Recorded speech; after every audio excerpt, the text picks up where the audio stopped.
My name is Detective Martinez, and today I will be providing a case brief on copper theft which occurred at James Denton Park on the evening of September 26, 2022 at 1234 West 18th Street.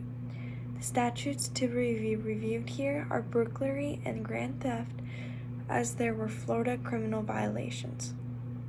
In the crime scene report, the responding officers who reported to the crime scene reported noticing a pipe that was dug up which contained copper wire.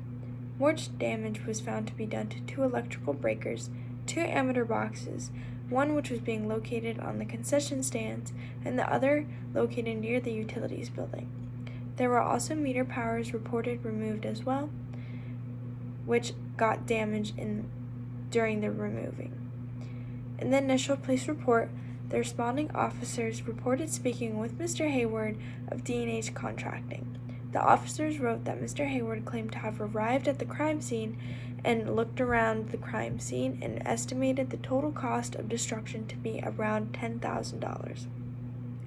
The officers also took the liberty to speak to the City of Hillsborough engineer James Oglesby to confirm the total cost of destruction.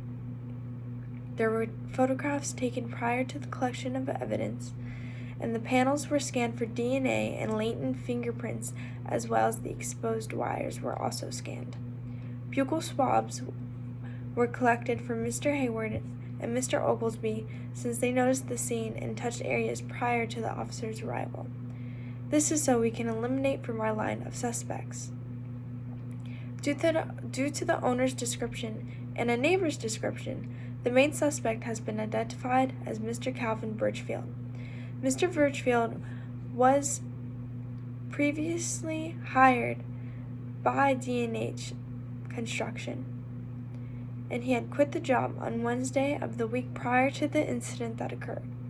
Mr. Hayward spoke with the site's neighbor, Dwight Hicks, who had provided information regarding information of the suspect that helped identify him. Detective Hudson and I interviewed Dwight Hicks when he informed us that he has lived in the neighborhood for over 15 years and claimed that he has never seen anything fishy going on around the site. However, he did mention while being in his living room the night of the incident and he had noticed headlights from a car going by. He also heard a car door close and a tractor that was running. He was able to describe the car enough that we believed it to be an older white sedan. Mr. Hicks said there was a possibility that someone else was inside the vehicle, but is not positive, as he did say that he did not hear any conversations going on. When asked about how long the suspect was at the crime scene, he responded with maybe 10 minutes. He mentions not seeing the suspect carrying around anything, but then he would have had plenty of more time to move things around and grab things from the truck, since Mr. Hicks was not watching the entire time. Furthermore, he says he was unable to recognize the direction that the car was heading after he left the premises, nor did he get a good look at the suspect's face after he left the premises. However, he later identified him to us as a middle-aged white male with facial hair, average height and build, and he was wearing a Carhartt jacket. Mr. Hicks said that the man looked like your average everyday construction worker. Mr. Hicks had also spoken with other neighbors around the area, but they had all claimed to not know any more information than he had given us.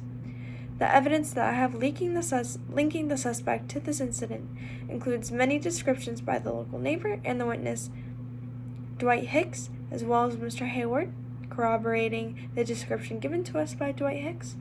Mr. Hicks provided us with detailed description of what the suspect looked like, which will later be used to corroborate evidence in this case. Also, more swabs for DNA were completed on Mr. Birchfield and will later be used as evidence once completed in the lab. I've demonstrated different types of evidence on the damage at the scene through photographs that were taken at the crime scene, as well as DNA testing from multiple suspects. I would proceed with this case based on my findings and locate the suspect for booking. I will also like to conduct a few more interviews with neighbors around the construction site to see if anyone else has more information than they gave Mr. Dwight Hicks, the other neighbor in the area. And with Mr. Hayward, I would like to have another interview with him as well, as he has a pre-existing relationship with the prime suspect that we would like to put in custody. After these interviews, I will then speak with the suspect, Mr. Birchfield. As of right now, Mr. Birchfield is my only suspect in this case. However, these interviews may elicit more information in the foreseeable future. I will make sure to use statements rather than questions when interrogating my prime suspect, Mr. Birchfield, and my ultimate goal is to find out what really happened at the construction site at James Denton Park on 2022.